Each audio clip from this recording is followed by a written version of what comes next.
podcasting will be a thrill. Grandpa and chill, grandson and friends. Grandpa and chill in full effect. We talk about it all, yeah, put it all on the set with that pet craze too. We chillin' with Rosie, come through, stay tuned, yeah, listen closely. Cause this the millennials and the silent generation coming together, discussion in rotation. This is Grandpa and Chill.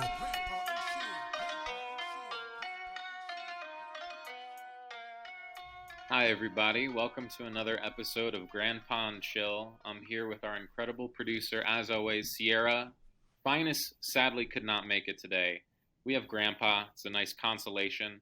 I'm Brandon Fox, and we have an amazing guest today, Stephen Stepp. Hey Stephen. How you doing? If you could just go through and give the audience out there who doesn't know you just a little bit about yourself, that'd be super helpful to start off. Yeah, no problem. Once again, my name is Stephen Stepp. I'm a financial planner in Southern California. It's only about 70 degrees today. I work with about 300 families. I've actually had over 1,000 clients, but I specialize in working with about 300 to 350 different families because it's more than one generation that we're often working with. In fact, it's sometimes 2 or 3 generations. I specialize in an area that's known as Bank on Yourself, or sometimes called infinite banking, or other names of it, or for similar programs. But the original is called Bank on Yourself, and I've been with them for 20 years. I think somebody on the show mentioned Indianapolis on a show that I listened to, and I actually grew up in Indianapolis. Oh wow, that was Phines, so he's not here today, but okay. Next time, well, yeah. maybe another time. And basically, I'm a full service financial planner with the interesting exception is that I do not do stocks and bonds and mutual funds and the typical brokerage things. I actually gave that up a number of years ago. I felt it was something that's mostly for like insiders, and you have to know a lot or have special information on individual stocks to do really well with that. And I was not an insider, did not have those information, and a lot of the stocks would just take off because they were popular and not because they had the earnings to support it and stuff like that. And there's a whole lot of additional regulations on me to be able to do that as well. So I actually just dropped the whole stocks, bonds, mutual funds, and I tell people all the time about stocks that I think they might be interested in, but I refer them to other brokers, if you will, for that. But almost anything else, whether it's gold and silver, life insurance, annuities, general planning. This afternoon, I just put together a whole spreadsheet for our family with 18 different investments all going at the same time. So that type of planning and that type of, and we're really good on service. If somebody calls us, or emails us one day, unless it's like 5 o'clock in the afternoon, we'll get back to them, that day as well. So we've built a very good, happy clientele, if you will, that have come to know us and trust us. And because I'm completely independent, I will tell people straight out, I like this, I don't like that, here's why, and they can take it or leave it. And but most of the people have come to the point where they really trust at least hearing our advice and getting our suggestions on anything financial planning. amazing. And you said, what's the term that you specialize in? Something I work with a program. It's called Bank on Yourself. You can go to bankonyourself.com. If you do put in my code SS95, so that you'll be referred back to me if you had questions about it. But it's a nationwide program. There's about 250 independent agents who work on that. And the whole idea with Bank on Yourself is that we show people that you don't have to take the kind of risks that are inherent in the stock market in order to be able to meet your financial goals. Everybody's going to be a millionaire. Everyone's going to earn. If you're 30 years old, you're going to earn a couple of $1 million no matter what you do.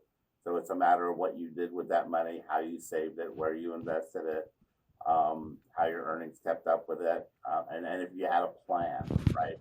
A lot of young people, they have to have the newest car, the newest fashion, the newest, whatever it is, and instead of thinking about what that money would do for them over a long time, even if it was just compounding at like 6%, that could be hundreds of thousands, if not millions of dollars later on. And that's where a lot of people, especially younger people, kind of miss it. Well, But bank on yourself. Go ahead. yeah, no, just there's the latest car and all of that stuff, but I know a lot of people that 30 range, late 20s and stuff that are still trying to sort of like pay off loans or debt, or are sort of pretty deep in the hole where it's like trying to get by and save at the same time is very hard, even if they're not doing the newest car, etc. I do think it's very hard these days for younger people. The cost of a house is astronomical for most. I know that rents are, skyrocketing and going higher and higher all the time. Inflation itself is making even food and gas and basic things, really expensive, especially these days. So I totally get that, but at the same time, if you're making any kind of income, even if you're making say $20,000, $30,000, I have a daughter who's 26 who just got a necessary raise, and so I get that. But I think the concept is that, or the idea is that if you can start saving, right, even if it's 5%, even if it's 10%, if you're making 30,000, put 3,000 away. If you're making 50,000, find a way to put 5,000 away into something that's safe, that's not going to disappear, and build on that. Right now I was realizing that Series I bonds, which I don't sell, but they're out there and they're inflation adjusted, and right now they're paying like 7%, and any individual can buy one up to, $10,000. So part of my message always to young people is just, regardless of what is going on, pay yourself first, and try to put away at least 10% of what you earn, to yourself first, into your own savings account. It will make such a difference over your lifetime, and it's an amazing habit. And then when you do have more and you're saving more, then you can get into investing, then you can get into doing other things. And one of the things I like about Bank on Yourself is there's no minimum and there's no maximum. So we literally have people starting with, $300 a month, $500 a month, and they're building their plan, and they're starting, and they get it, and they're clients, and they'll be clients for a long, long time. So, I guess below that there isn't really an answer, but I think people would be surprised that, if they have the right mentality, how easy it is to kind of at least get started, at least do a little something. Awesome. I'd love to open it up to Sierra and Grandpa if you have any questions or anything. Were you tell me what you just said? I'd love to open it up to you, Grandpa. What do you think? Okay. All right. I think that's excellent advice. Put away money as much as you're able to. Yeah, I think it's excellent advice. What about forever stamps? Grandpa Bart, can you turn your gain down a little bit, please? Turn the gain down. Okay. Yeah. All right. Now? That's better. Thank you. Okay. Way better.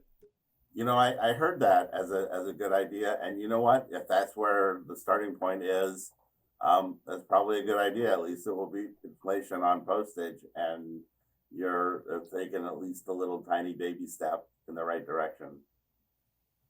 Yeah, I was kind of kidding, but they are going up a lot in cost. So, they constantly increase. So I send these mailers out all the time. They call them the priority mail stamp, or the 2-day stamp. And it used to be, a few years ago they were $2.90. Now they're $9.90. Yeah. So if I had been able to buy forever express mail stamps, that probably would have been a good idea. Yeah, and there's more value of nickel in a nickel than what I understand than a nickel's worth. I don't know if it's still that way because the commodity And has come pennies down a little too. Yeah, more bit. copper in a penny than the penny is worth. Exactly. But it would be kind of hard to deal in it in the market. It's kind of silly, but anyhow. Yeah, but I think it's a very excellent idea to put away as much as you can possibly afford to do, so that you save money for a rainy day or for retirement or whatever. Grandpa, now I'm having trouble hearing you. Could you split the difference a little bit? Or Sure. or Right back up again. or hold it Okay. closer to your mouth. Yeah. Okay. Is that better? How's this? Is this better? You're muted, Sierra. I can't hear you. What? That is not No. better. Turn it. No. I call myself a audio engineer. So I can't figure out how to turn the. He volume does. He really does. Just turn it up a smidge. Just a smidgen. We're on like episode 83, Steven. It's never gotten slightly better. No. We're doing good. We've made a lot of good stuff. We made a lot of I went to see a hearing aid guy today, and obviously they really push you to buy a hearing aid, but he told me that I have about 30% hearing. And wait, who said that? Dang. Yeah. Who told I'm you going that? to do brain damage if The I doctor, don't, the do something specialist. about it. Yeah. Cool. Do you have clients that are in their 80s, Steven? I do. Do you take on clients at that age? Yeah, absolutely. I know a guy who I'd really love to work with you. That'd be Grandpa. I mean, some of our concepts and ideas, don't work at that time. Bank on Yourself, for example, is based on life insurance, and it's once you're in your 80s, that's kind of too late for that. But I just did a case a couple of weeks ago with the father of a client who's 84. Wow. And they ended up with an annuity, which will guarantee them growth and then an income. So what? How does it have to do with life insurance, the Bank on Yourself group that you're a part of, or philosophy rather? Yeah, it's rather unique. I found out about it about 20 years ago, and the more I learned, the more I got into it, and I created policies for myself and saw how well it worked. And over the last 20 years, it just kind of took over the majority of my practice. But the basic idea is that you're buying a whole life insurance policy, and we distinguish between other types of life insurance, term and universal life, but whole life insurance. But we structure it in a way where about 75 to 80% of the money going into it is going into the pure extra cash value. It's not going into the base premium, so to speak. So the amount of death benefit is typically smaller than somebody might think about for the amounts of money that are going in. But we're capitalizing on the fact that because that money is in a whole life insurance policy, it grows without taxes being taken out. It can be taken out completely tax-free at any time. It has a tax-free death benefit as well. So eventually there's going to be there's always going to be a payout that's more than the cash values ever get to be, and that's upon the person's death, or upon the person's death. But while it's and it earns about 4% over years. It is more like 5%, but it starts out earning a guaranteed rate of 4%. So not that exciting in terms of rate of return, but again, coming back to savings and compounding interest. And then to me, the most interesting thing is that while that cash value is building up in the policy, you can, what we call bank on yourself. You can borrow that money. You can borrow up to 90% of the money that's in those contracts to finance something like a new car or a used car or whatever it is that you would otherwise go to a bank or finance in some other way or put on a credit card. you become the bank. You become the source of your own financing. There's no reason you need to go to what we call the snakes and dragons that operate most big banks, right, or even little banks. And why pay them all this interest? A lot of times we'll sit down with families, and 20 to 30% of their net income is going to pay interest and bills on cars, on houses, on jet skis, you name it, right? And all that money is going out, never to be seen again. And if we can teach folks how to take their own savings, their own tax-free savings, and borrow it out from the policy still earns the same amount of money whether you take it out a loan or not, because the cash value is the collateral for the loan, but you still have the same full amount earning the same interest and the same guarantees. Well, And then so I'm very unlearned in this, which I think is really good because I'm learning a lot right now. But what is, can you repeat what the collateral is? Like, what would you lose if you're unable to repay that money? you wouldn't lose anything. It just wouldn't be available for the next item. You would be able to, like, for example, let's say you saved up $30,000 and it was time to buy a car. As And a the car part of cost this you, life right? insurance policy or just in your savings? It just in the cash value of the policy. And Yeah. so now it's time to buy a car, and you buy a car for $25,000. You borrow the $25,000 out. You get a good deal because they're paying cash for the car, and then you make the same payments that you would have made to any other bank or finance company, and you put that money back in your policy, and over, say, a 5-year period of time, you pay it back. Now, while that's happening, the 30,000 is still earning the same guaranteed 4%, and it's still earning the same dividend because it's a whole life contract that it would have earned even if you had never taken out the loan. So if you didn't ever pay the loan back, you just wouldn't have very much.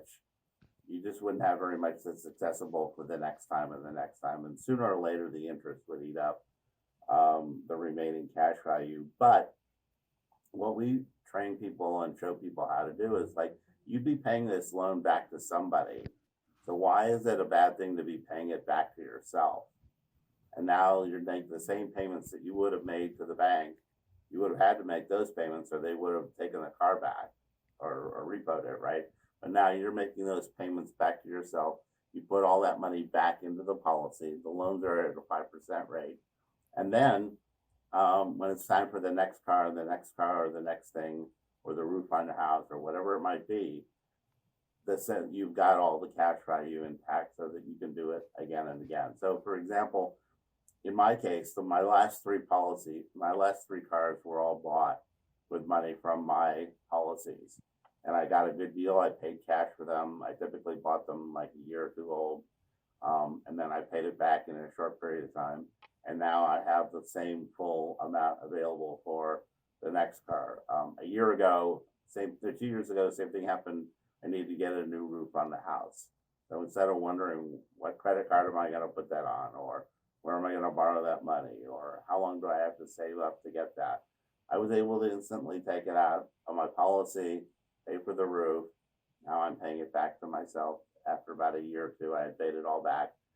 And again, no problem. So I didn't have to go into debt to somebody else, or make payments forever to a bank, or put it on a credit card in order to be able to handle this particular thing. And those are the things that get in people's way, right? They have to get the new car. They have to put the new roof. They have to deal with inflation. They have to, all these emergencies are always coming up, for everybody. It's just the way life happens. And to know that you can take care of most of these things from your own savings and then pay it back in a way that's convenient for you. And you're the loan committee on these policies. If you need to skip some payments, you can do that. It's your money, it's your policy, it's your plan. Is there interest on this? Yeah, the loans are at 5%, but you're also earning over 4% plus a dividend in the policy itself. So it's kind of on the money that you borrow. On the money that you borrowed, you're still earning the same 4% and the same dividend that you would have gotten even if you had never taken out the loan. So I don't I don't believe. I mean, through work I do, but as soon as I leave work, I would no longer have life insurance. But you're talking about personal life insurance, I imagine. Yeah, Um, this is I different. don't have a policy, and I assume that a lot of people 27 might not have a policy. I didn't even realize. I always assumed life insurance works the same as, say, like medical insurance through an employer, where like I pay a specific amount every 2 weeks or every 4 weeks, and then like I have access to the medical care. I have access to the life insurance policy when I die, when I need it, when I get sick, right? But you're saying that there is money before you die that you have access to as a part of the life insurance policy. Well, what you have is term insurance, and it's bought through the company, and so it's what they call group term.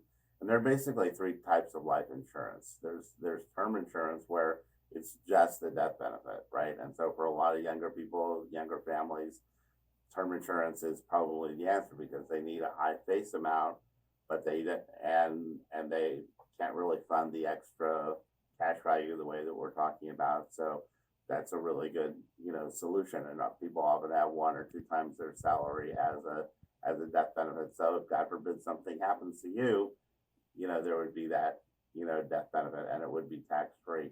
But what we're talking about here is individually owned whole life policies. Their cash value. There are two types of cash value policies. One is whole life, and one is universal life. We could go on a big debate as to which of those is better. I happen to favor, whole life for a lot of different reasons. But the whole idea with any permanent individual policy is that you're building your own individual policy. And then with Bank on Yourself, we're simply designing it in a way that most people have never seen. We're designing it in a way where most of the money is going into buying extra cash value. It's called paid up additions, but extra pure cash value into the policy.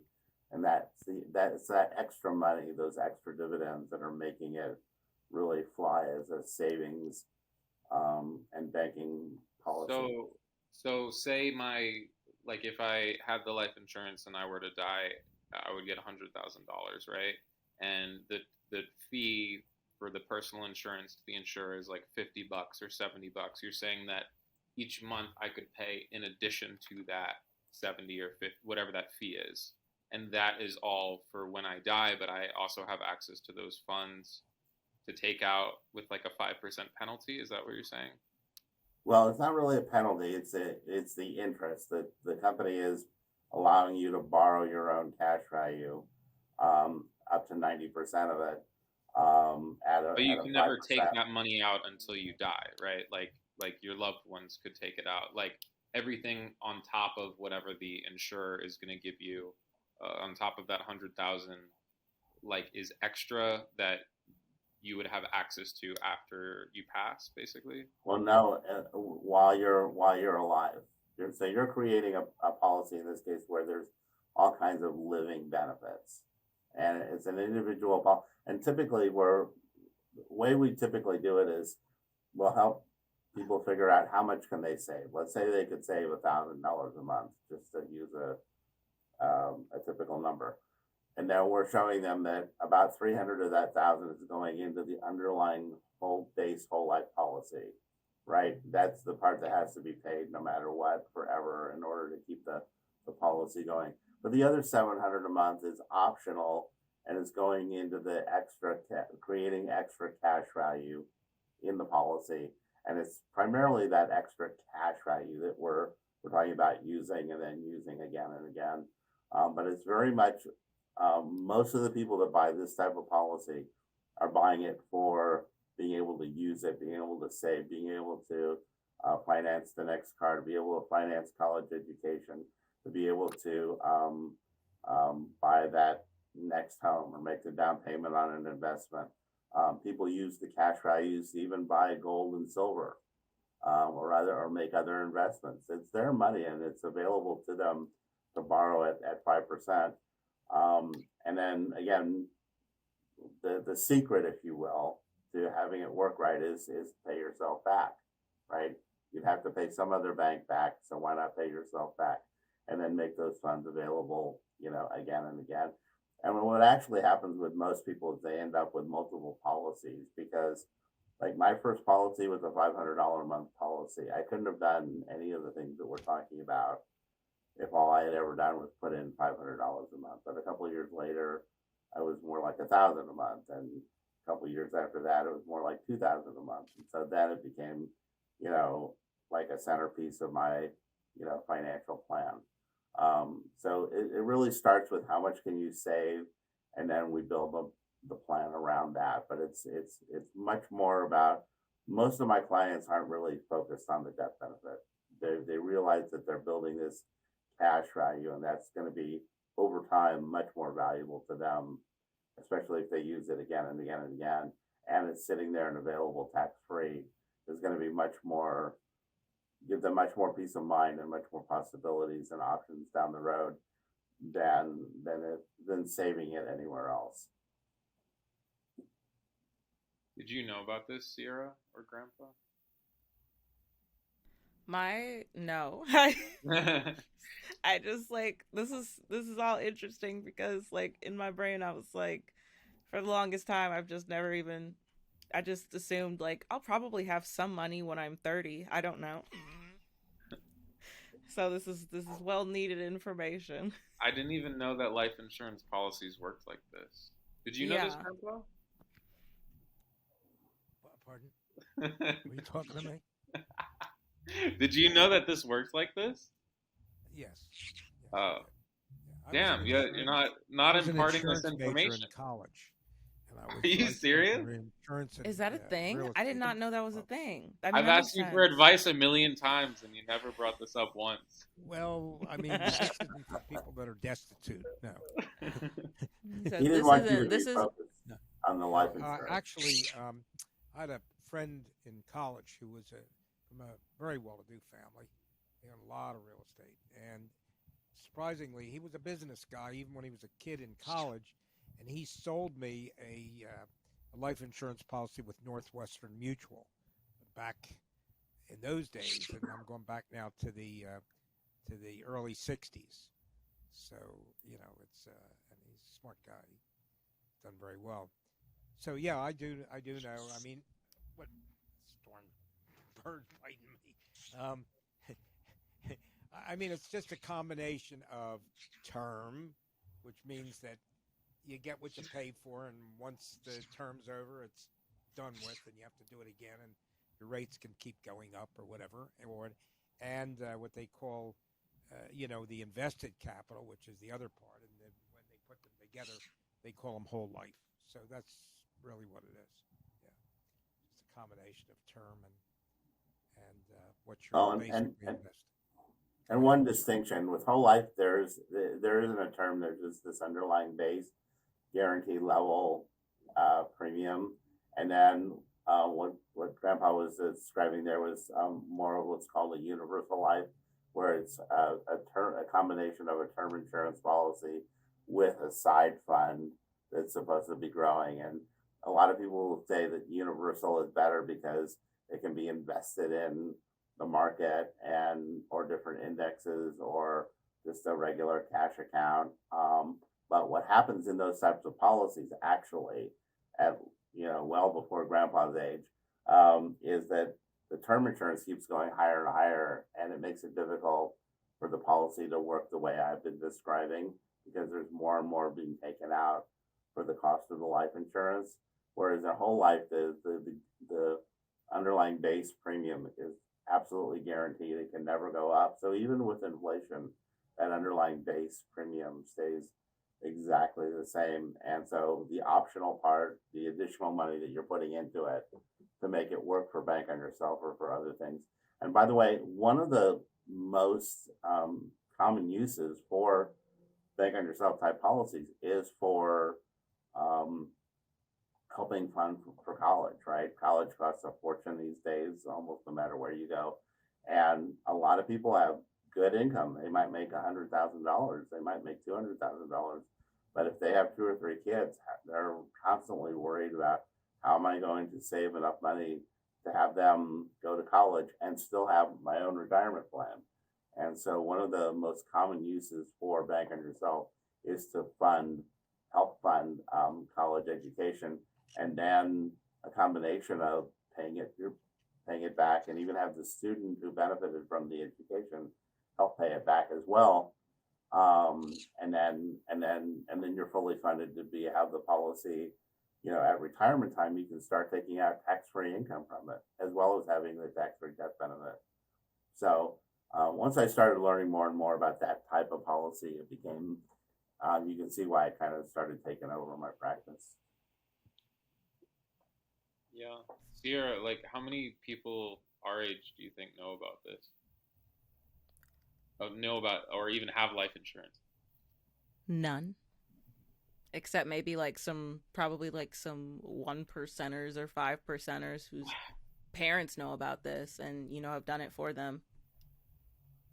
Steven, do you meet clients already that are young that have life insurance policies already? To be honest, what happens is I'll start working with somebody who's in their 40s or 50s, and they're what I was discussing about how to pay for college or how to pay for other things, or they start taking their own retirement seriously, and they're looking at their own 401k and say that's not going to be enough. So they'll come to us, and we'll start having that conversation. And then once we've set them up, then they're going, you know what, my kids need to know this. I wish I had known about this 20 years ago, so I could have started earlier. And so let me help my kids get them, going.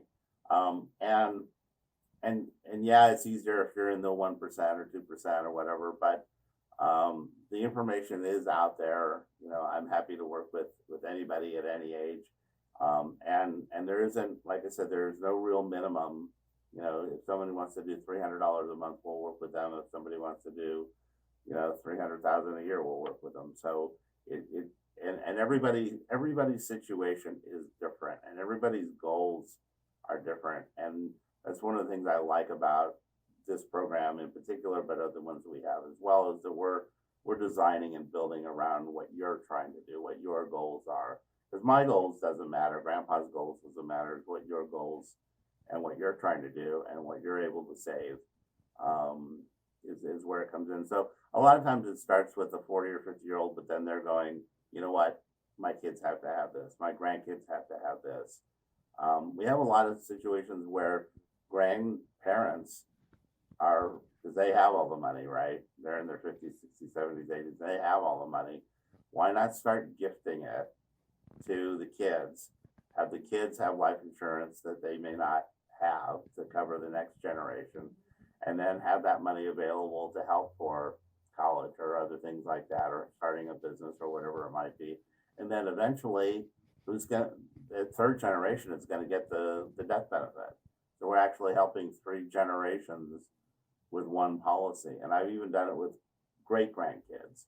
So once people understand it and they get it, even if they're 40 or 50 or 60, when we first meet with them, and those are the ones that are typically interested in it. But we get a lot of people that are in their 60s who are saying, is this too late, for me to do this? And the answer is no.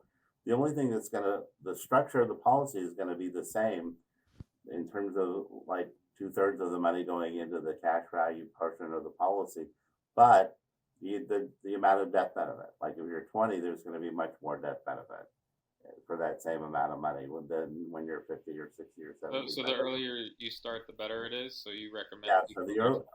Yeah, like almost anything good, the earlier you start, the better it is. So we should look into this. Yeah, absolutely. Cool. And by the way, it's not a new thing. A lot of times it might be new to you, right? But there have been several books written on the subject. There's a book called Bank on Yourself and The Bank on Yourself Revolution. They're both written by a woman named Pamela Yellen that I work with on a weekly basis. She created the term bank on yourself. It actually existed as a term called infinite banking going back, that I know of, at least 50 or 60 years. So this is not a new thing. 50 years ago, it was like a 1%er kind of thing. But this is the type of policy that Walt Disney used to start Walt Disney, This is the type of policy that J.C. Penney used to start his empire. So yeah, the wealthy have known about it for the longest time, and because it works through different generations at the same time, that's an even better bonus to it. And somebody's going to get that life insurance, right? Somebody's going to get the tax-free, life insurance, whether it's a spouse or kids or grandkids, and then they have a whole new windfall to start their own. Yeah, Brandon, planning. that's why there's so much And murder. Life insurance isn't taxed at all. Pardon? It's not taxed at all. Generally, the policies were designed are the growth of the cash value is tax free, and taking it out is tax free. Yeah, I was thinking of the same joke for the last 20 minutes of like, man, this is really incentivizing a spouse to get out that life Taking insurance. notes for myself, for my future. Hey, what was the transition like from doing kind of traditional banking and investment type of planning to whatever the hell cryptocurrency is? Well, I think you said it. Like what the hell is cryptocurrencies? Crypto is. I actually have a little crypto. If somebody wants to have crypto, probably if they limit it to like 1% of their investable assets, I can make an argument for that. But it is one of those things, like almost like anything else, like that. It's a very speculative thing, and you shouldn't be building your financial future, on it. But right. If somebody makes 100,000, has 100,000 to invest, and they want to have a couple percent in crypto, more power to them, because there are obviously is a potential for a lot of growth, and the technology behind it is definitely a technology that's going to be around and impact things, especially financially, for a long, long time. But how many of these coins are going to do well, and which ones, and why, it's probably better to keep to the first 2 or 3 top ones like Bitcoin and Ethereum, just because it's going to be hard to have a market for all these different coins to do well. I'm in an investment group that actually created 2 of their own coins, and so just from that, I happen to have a tiny little bit of crypto, and it did really well, and then it crashed, and that will probably be very typical of it. And so in my practice, I like to focus on things that every single year are going to be higher than the year before. And so whether it's an annuity or life insurance or just regular savings, the balance is always going to be higher and higher every year, and it's something that you can know and count on and use, and have that be the core. And then if they want to invest in things that are more speculative, more power to them, but not have that be a key portion. Like you were talking about the billionaire kid who's no longer a billionaire, right? He was the youngest billionaire in the history of the world, but it was all in FTX, and they were actually bailing out other crypto companies. That's how big they were. That's crazy. But now he's like Let me you and me and everybody else, and nah, he's worse than me because I don't owe everybody billions of dollars missing, and by the way, there are a lot of other issues with crypto, not just like the performance of the coins itself or even just Bitcoin. It's like you have to store it securely, right? That's a whole technology. You have to watch it carefully. Somebody else has to know where it is and how it's secured. So that's like if I had it and didn't tell anybody about it and died, nobody in my family would know where it is, how to get it, what it totals, how to exchange it. And there's lots of theft and hacking and all kinds of craziness around it. So even if you had it and did well, like there have been people who have lost all their Bitcoin because they forgot their password and they didn't give it to anybody else. And without the password, they can't get it. And they literally don't have access to it, and now it's gone down to zero anyway. But so it's a it's a speculation. It's a complete speculation, and I can see where people get interested in it and wrapped up in it, and maybe hear more positive things about it from somebody. And again, if you're limiting it to like 1%, 1% is never going to hurt you, right? If you have 100,000 to invest and you have 1% in Bitcoin, it's never going to hurt you. It may be a big plus, like hitting the lottery or something like that. My daughter actually did very well with Bitcoin. So about 10 years ago, she bought some with a friend while she was in college. When she graduated, she was stunned at what it had gone up to. It was like $50,000-$60,000, right? She had shared one coin with her roommate, and they ended up taking a trip around. They sold it as soon as they realized how much it was worth. They sold it and then went on a trip around the world and spent it on that, and then came back. And it didn't cost me anything, which was great. And so she's actually one of the big winners of Bitcoin as far as I'm concerned. But again, total speculation and not really the way to plan. Steve, did you see this crypto company FTX? Yeah, that's what we were talking about. That was run by the youngest billionaire in the history of money. And he's probably still worth $1 billion because he stole it or hid it or whatever. But the company itself, and they were actually bailing out other crypto companies. That's how big it was wild. They just kept looping. They just kept looping over and over. I think I would take my chances on the craps table first. Yeah, no, your odds are much better. There you go. And you'll have more fun, and they'll give you free drinks. That's so interesting what you said about if you do have any crypto that's, worth anything, and you just, you die or you vanish, that's literally like that riddle or whatever. If a tree falls in the woods and no one's around to hear it, doesn't make a sound. It's like, yeah, in my case, I have it on it's called a wallet. It's called a Ledger wallet. And there's a 24-word code to get into it. And then I have the code in a safe deposit box. And I tell my wife, if God forbid something happens to me, the code, I have a little crypto, the code is on a piece of paper and it's in my safe deposit box. And she has access to it. And there are people that take it more secure than that. But for me, for the amount that I have, that's enough security. But it could still be hacked. That's so national treasure elaborate. Yeah, and all that for, the little amount that I have. I'm getting why it's so popular now. There's a lot of fun involved in hiding your code and hiding the code in the code and locking things up and trading it. I get it. I'm starting to get it. I'm starting to get the picture. Brandon had to dip out early. We lost Brandon. So I am going to wrap us up quickly. I do want to ask you one more question. From your interview list, how can I legally save on my taxes? What do I do? Well, banking yourself is one legitimate way of saving on your taxes. Working with a good CPA is another way of learning ways that you might be able to save on your taxes. If you have your own business or you start your own business, there's a lot of ways of using that business entity to lower the business taxes and therefore lower the amount of individual taxes to you. A lot of our planning also involves what we call annuities, which grow completely tax deferred, and they're not taxed until you take them out, until you take the money out.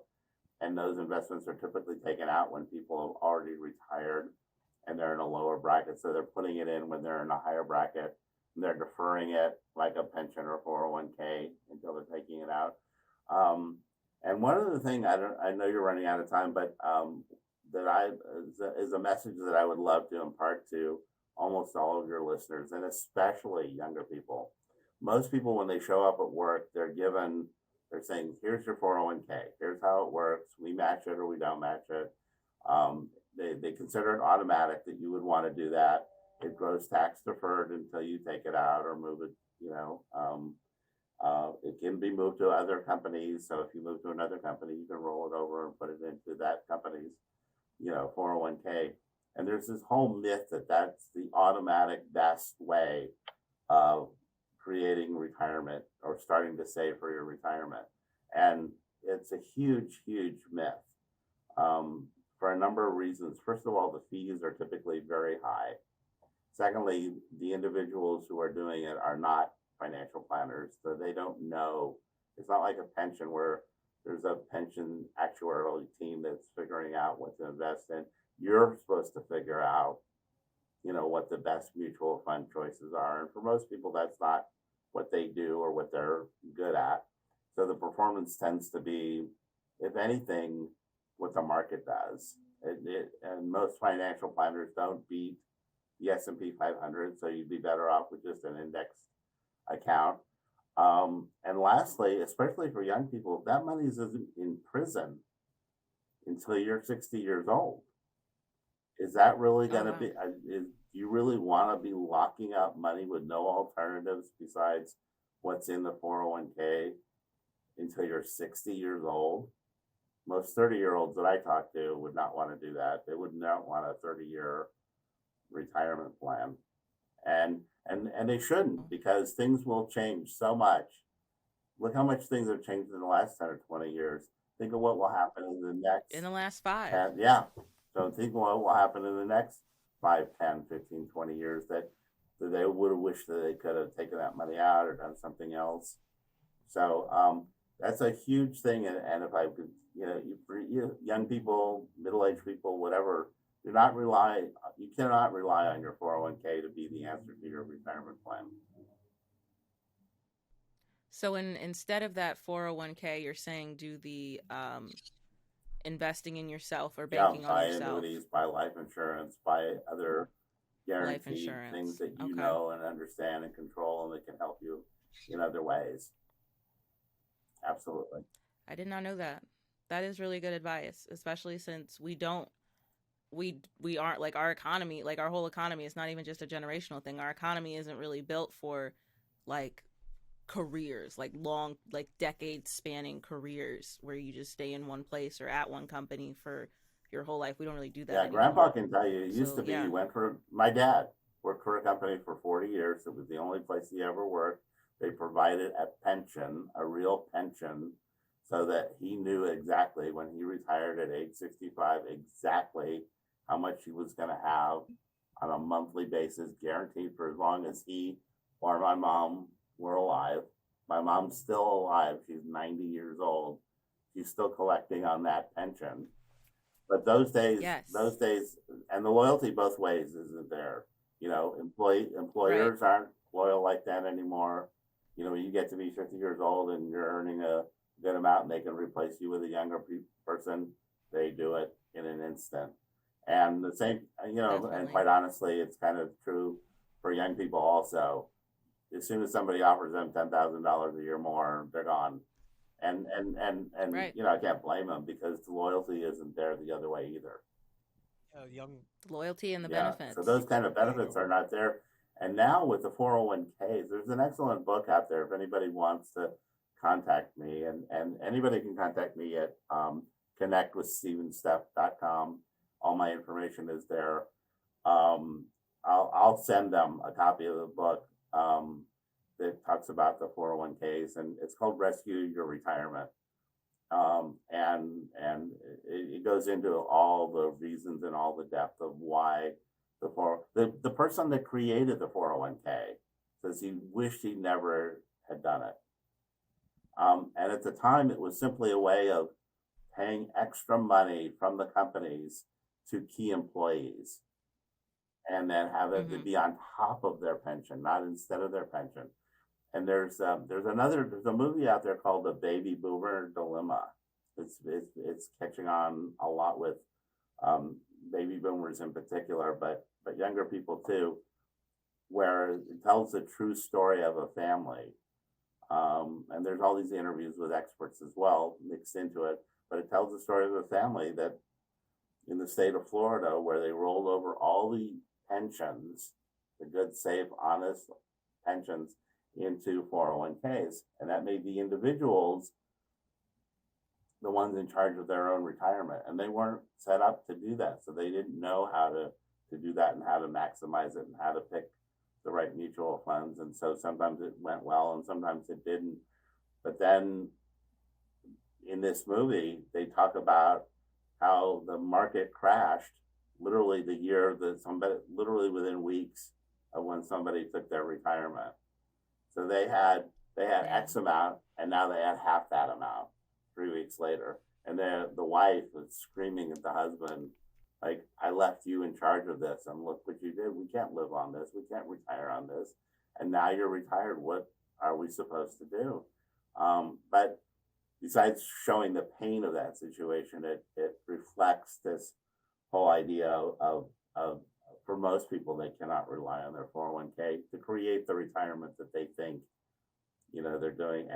And for employers, it's automatic. Here's your paperwork. Here's your 401k. Sign here, sign here, sign here. And since most people don't know any better, and they're, I'm saving for retirement, and they're giving me a couple percent matching, and isn't that wonderful? And I'm doing something, and I'm saving for retirement. I'm being responsible. Yes, it's probably a good start, but not going to be the answer. Yeah. Yeah, there's no guarantees anymore in when you work for a company. Look what Elon Musk is doing at Twitter right now. So you really don't have any guarantees. So it's good to put money away. I don't care how you do it, but put something. And most of it's not even individual stocks. It's mostly mutual funds and exchange traded funds that can go all over the place. And I'll talk to a lot of people, especially this year in particular, right? People are down 20, 30, 40, 50%. Major companies are down a lot. If you look at, and again, I'm not a stockbroker, so I'm not poo-pooing the entire industry, but Amazon is down a lot, Disney is down a lot, Paramount is down a lot, Google is down a lot. So what if this was the year you were retiring and your 401k was turning into a 201k? Or what if this is the 2 or 3 years before or 2 or 3 years after your retirement? What were you, and you were planning on this amount back 2 or 3 years ago? Those are big numbers. If you were like, look at this, I'm going to retire, a millionaire. It's like, now all of a sudden they're not. So, again, the more you can take it into your own hands, the better. Definitely. Well, thank you so much for coming, Stephen. My pleasure. Yeah, very nice. Wonderful Anytime. guest. Very informative. Enjoyed. We'll definitely have Thank you you. back sometime soon because the markets, everything keeps changing. Yeah, Kind of catastrophically, but maybe we'll go back up next time we talk to you. I get We'll be people back on calling the me going, oh, my annuity is only up 5% this year. And I go, and compared to what? Like, would you have Right. had it in the market right now? Where would you be, down 40%, down 20%?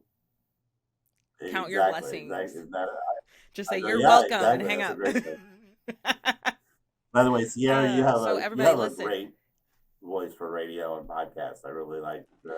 Thank you. I used to do radio when I was in college. I did public radio. I did too, actually. So fun. Very good experience. Yep, excellent. Shout Anyway, out my just gang thought at I would, WCBU. Peace and love. compliment you on that.